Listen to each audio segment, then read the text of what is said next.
Hello, ಎಲ್ರಿಗೂ ನಮಸ್ಕಾರ. ಇವತ್ತು ವೈಕುಂಠ ಏಕಾದಶಿ, ಜನವರಿ 10ನೇ ತಾರೀಕು ವೈಕುಂಠ ಏಕಾದಶಿ ಆಗಿತ್ತು. ಸೊ ಇವತ್ತು ಬೆಳಗ್ಗೆ ಬೇಗನೆ ಪೂಜೆ ಮಾಡಿ ದೇವಸ್ಥಾನಕ್ಕೆ ಹೋಗೋದಿತ್ತು. ಆದ್ದರಿಂದ ಸ್ವಲ್ಪ ಬೇಗನೆ ಎದ್ದಿದ್ದೆ. 4 ಗಂಟೆ 4:15 ಅಷ್ಟರಲ್ಲಿ ನಾನಿದ್ದು ಮನೇಲಿ ಎಲ್ಲ ಕೆಲಸಗಳನ್ನು ಮಾಡಿ ಮುಗಿಸಿ, ಕಸ ಗುಡಿಸಿ, ಮನೆ ಒರೆಸಿ, ಅಡುಗೆ ಮನೆ ಎಲ್ಲ ರಾತ್ರಿಯೇ ಕ್ಲೀನ್ ಮಾಡಿದ್ದೆ. ಬಟ್ ಮನೆ ಹಾಲು ರೂಮ್ ಎಲ್ಲ ಕಸ ಎಲ್ಲ ಗುಡಿಸಿ ಒರೆಸಿ ಬಾಗಿಲೆಲ್ಲ ತೊಳೆದು ಬೇಗ ಸ್ನಾನ ಎಲ್ಲ ಮಾಡಿಕೊಂಡು, ಏಕೆಂದರೆ ನನ್ನ ಮಗಳಿದ್ದಾಳಲ್ವ ಚಿಕ್ಕವಳು, ಅವಳು ಎದ್ಬಿಟ್ರೆ ನಂಗೆ ಯಾವ ಕೆಲಸನೂ ಮಾಡೋಕ್ಕಾಗಲ್ಲ. ಅವಳನ್ನೇ ಕರ್ಕೊಂಡಿರಬೇಕು, ಸುಮ್ಮನೆ ಅಳ್ತಿರ್ತಾಳೆ. ಸೊ ಅದು ಆಗೋದಿಲ್ಲ, ಅವಳನ್ನ ಇಟ್ಕೊಂಡು ಕೆಲಸ ಮಾಡೋದು ಅಷ್ಟು ಈಸಿ ಅಲ್ಲ. ಆ್ಯಕ್ಚುಲಿ ಗೊತ್ತಿರುತ್ತೆ, ಚಿಕ್ಕ ಮಕ್ಕಳನ್ನ ಮಡಿಕೊಂಡು ಕೆಲಸ ಮಾಡೋದು ಅದು ಎಕ್ಸ್ಪೀರಿಯೆನ್ಸ್ ಗೊತ್ತಿರುತ್ತೆ. ಆ ಮಕ್ಕಳು ಇರೋರು ಮನೇಲಿ ಅದು ಅನುಭವ ಆಗಿರುತ್ತೆ. ಸೊ ಇದು ನನಗೂ ಅಷ್ಟೇ, ಅವಳನ್ನ ಇಟ್ಕೊಂಡು ಕೆಲಸ ಮಾಡೋದು ಸ್ವಲ್ಪ ಕಷ್ಟನೇ. ಬಟ್ ಯಾರಾದರೂ ಇದ್ದರೆ ಹೆಲ್ಪಿಯರ್ ಇದ್ದರೆ ಓಕೆ, ಅವಳನ್ನ ಕರ್ಕೊಂಡ್ರೆ ಆರಾಮಾಗಿ ನಾವು ಕೆಲಸ ಮಾಡ್ಬೋದು. ಸೊ ಇವತ್ತಿನ ದಿನ ವೈಕುಂಠ ಏಕಾದಶಿ. ಈ ಒಂದು ದಿನದ ಮಹತ್ವ ಏನು, ಯಾಕೆ ಈ ಒಂದು ದಿನನ ತುಂಬ ಒಳ್ಳೆಯ ದಿನ, ಅಥವಾ ಇವತ್ತು ಸತ್ತಿರ್ತಾರೆ ಅವರು ಡೈರೆಕ್ಟ್ ಸ್ವರ್ಗಕ್ಕೆ ಹೋಗ್ತಾರೆ ಅನ್ನೋದಾಗಿರ್ಬೋದು, ಅಂಥ ಒಳ್ಳೆಯ ದಿನ ಇವತ್ತು ಅಂತ ಹೇಳ್ತಾರೆ.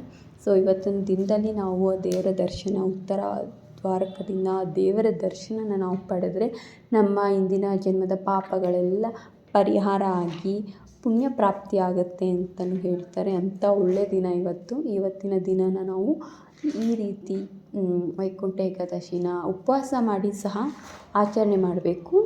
ಒಂದು ದಿನ ಪೂರ್ತಿ ಉಪವಾಸ ಮಾಡಿ ಆಚರಣೆ ಮಾಡಬೇಕು, ಏನು ತಿಂದು. ಈಗಿನ ಇದರಲ್ಲಿ ಉಪವಾಸ ಮಾಡೋಕ್ಕೆ ಆಗಲ್ಲ, ಹೆಲ್ತ್ ಪ್ರಾಬ್ಲಮ್ಸು ಅದು ಇದು, ಬಸ್ರಿ ಪ್ರೆಗ್ನೆಂಟ್ ಇರ್ತಾರೆ, ಅಥವಾ ಬಾಣಂತಿರು ಇರ್ತಾರೆ, ಅಥವಾ ಹೆಲ್ತ್ ಇಶ್ಯೂಸ್ ಇರುತ್ತೆ. ಅಂಥವ್ರಿಗೆ ಸ್ವಲ್ಪ ಫ್ರೂಟ್ಸು, ಹಾಲು ಈ ಥರ ತಗೊಂಡು ಕೂಡ ಉಪವಾಸ ಮಾಡ್ಬೋದು. ಬಟ್ ನಾನು ಫೀಡಿಂಗ್ ಮಾಡ್ತಾ ಇರೋದ್ರಿಂದ ಉಪವಾಸ ಮಾಡಿಲ್ಲ. ಬಟ್ ನೆಕ್ಸ್ಟ್ ಇಯರ್ ಡೆಫಿನೆಟ್ಲಿ ಮಾಡ್ತೀನಿ. ಬಟ್ ಈ ವರ್ಷ ಮಾಡೋಕ್ಕಾಗಿಲ್ಲ. ಸೊ ಅದು ಸ್ಕಿಪ್ ಆಯಿತು. ಅದು ಬಿಟ್ಟು ಪೂಜೆ ಎಲ್ಲ ನಾನು ಕಂಪ್ಲೀಟಾಗಿ ಮಾಡಿದೆ.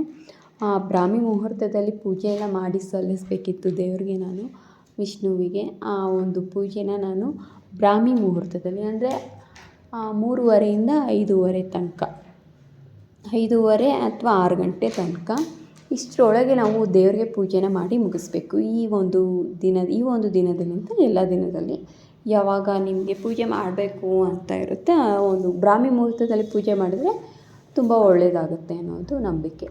ಆದ್ದರಿಂದ ನಾನು ಅಷ್ಟೇ ಇವತ್ತು 5:30 ಒಳಗೆ ಎಲ್ಲ ಪೂಜೆ ಎಲ್ಲ ಮುಗೀತು ನಂದು. ಸೊ 5:30 ಒಳಗೆ ಎಲ್ಲ ಪೂಜೆ ಎಲ್ಲ ಮುಗಿಸಿ ಸದ್ಯ ಅಷ್ಟೊತ್ತವರೆಗೂ ನನ್ನ ಮಗಳು ಮಲಗಿದ್ಲು. ಸೊ ಅದು ನನ್ನ ಪುಣ್ಯ. ಸೊ ಈ ಒಂದು ವೈಕುಂಠ ಏಕಾದಶಿ ಈ ರೀತಿ ನಮ್ಮ ಮನೆಯಲ್ಲಿ ನಾವು ಆಚರಣೆ ಮಾಡಿದ್ವಿ. ಎಲ್ಲರೂ ಹೇಗೆ ಈ ಒಂದು ದಿನನ ಆಚರಣೆ ಮಾಡಿದ್ವಿ ಅಂತ ಹಾಗೆ ಕಾಮೆಂಟಲ್ಲಿ ತಿಳಿಸಿ. ತುಂಬ ಸ್ಪೆಷಲ್ ಇವತ್ತಿನ ದಿನ ಆಗಿರುತ್ತೆ.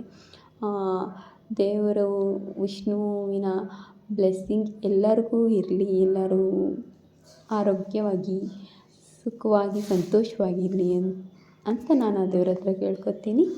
ಸೊ ಹಾಗೆ ಇವತ್ತು ನಾವು ದೇವಸ್ಥಾನಕ್ಕೆ, ಬೆಂಗಳೂರಲ್ಲಿ ವೆಂಕಟೇಶ್ವರನ ದೇವಸ್ಥಾನಕ್ಕೆ ಹೋಗಿದ್ವಿ. ದೇವಗಿರಿ ಹತ್ರ ಟೆಂಪಲ್ಲು. ಅಲ್ಲಿ ತುಂಬ ರಶ್ ಇರುತ್ತೆ, ಹೆವಿ ರಶ್ ಇರುತ್ತೆ ಆ್ಯಕ್ಚುಲಿ.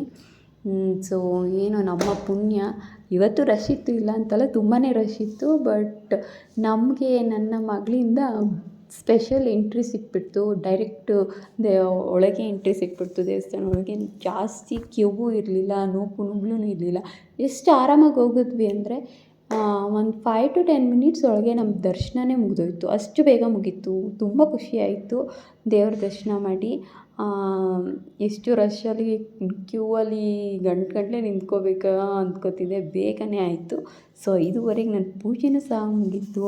ಹಾಗೆ ನಾನು ದೇವರ ದರ್ಶನ ಮಾಡೋದು ಸಹ ಏನಿವತ್ತು ಅದು ಕೂಡ ಆಯಿತು. ಎಲ್ಲ ನನಗೆ ಇವತ್ತು ತುಂಬ ಚೆನ್ನಾಗಿ ಹೋಯಿತು ಈ ದಿನ. ಸೊ ಆ ದೇವರ ಆಶೀರ್ವಾದ ನಮ್ಮ ಮೇಲೆ ಯಾವಾಗಲೂ ಇರಲಿ ಅಂತ ನಾನು ಕೇಳ್ಕೊತೀನಿ. ಸೊ ಇವತ್ತಿನ ದಿನ ತುಂಬ ಚೆನ್ನಾಗಿ ನಾನು ವೈಕುಂಠ ಏಕಾದಶಿನ ಸಿಂಪಲ್ಲಾಗಿ ಮಾಡಿದೆ. ನಾನು ಯಾವುದೇ ಥರ ಪೂಜೆಗೆ ಏನು ಹೇಳ್ತಾರೆ ಪರ್ಟಿಕ್ಯುಲರಾಗಿ ಹಿಂಗೆ ಮಾಡಬೇಕು ಆ ಥರ ನಾನು ಮಾಡಿಲ್ಲ. ನಾನು ಯೂಶ್ವಲಿ ಮನೇಲಿ ಹೇಗೆ ಪೂಜೆ ಮಾಡ್ತೀನಿ ಹಾಗೆ ಪೂಜೆ ಮಾಡಿದೆ. ಈ ಒಂದು ವಿಡಿಯೋ ನಿಮ್ಗೆ ಇಷ್ಟ ಆಗಿದೆ ಅಂತೀನಿ. ಇಷ್ಟ ಆಗಿದ್ರೆ ಲೈಕ್ ಮಾಡಿ, ಶೇರ್ ಮಾಡಿ, ಹಾಗೆ ಕಮೆಂಟ್ ಮಾಡಿ.